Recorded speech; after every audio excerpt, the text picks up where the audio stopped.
رسول اللہ صلی اللہ علیہ وسلم نے ان سے فرمایا کہ سب نمازوں میں اللہ تعالیٰ کے نزدیک پسندیدہ نماز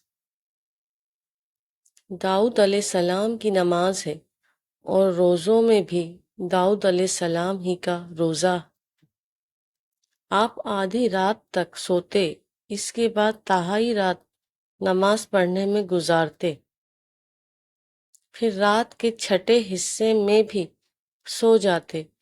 اسی طرح آپ ایک دن روزہ رکھتے اور ایک دن افطار کرتے تھے۔ صحیح بخاری حدیث نمبر 1131۔ نبی کریم صلی اللہ علیہ وسلم کو کون سا عمل زیادہ پسند تھا؟ آپ نے جواب دیا کہ جس پر ہمیشگی کی جائے، خواہ وہ کوئی بھی نیک کام ہو۔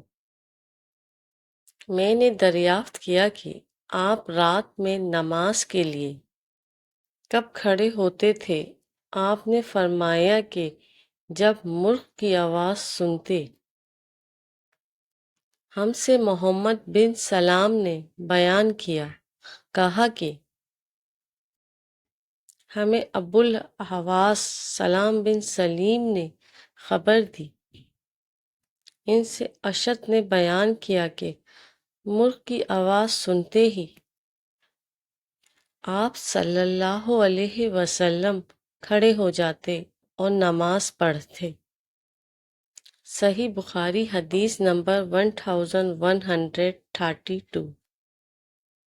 حضرت عائشہ صدیقہ رضی اللہ تعالی عنہا نے بتلایا کہ انہوں نے اپنے یہاں سحر کے وقت رسول صلی اللہ علیہ وسلم کو ہمیشہ لیٹے ہوئے پایا۔